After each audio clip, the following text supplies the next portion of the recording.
ஓம் நம சிவாய நமக. ஒருவருடைய ஜாதகத்தில் குலதெய்வ அருள் இருக்கிறதா என்பதை கண்டுபிடிக்க எந்த பாவகத்தை ஆய்வு செய்ய வேண்டும்?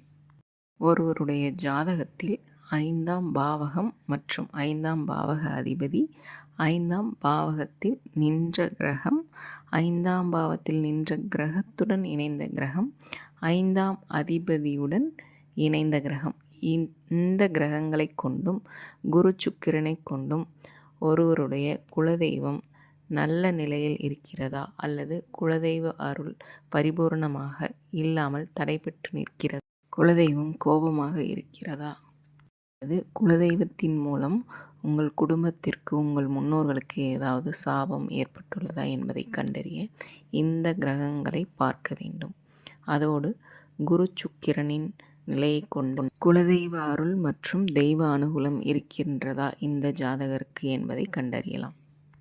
இந்த வீடியோ உங்களுக்கு பிடிச்சிருந்தால் லைக் பண்ணுங்கள், ஷேர் பண்ணுங்கள், கமெண்ட் பண்ணுங்கள், சப்ஸ்கிரைப் பண்ணுங்கள். தேங்க்ஸ் ஃபார் வாட்சிங்.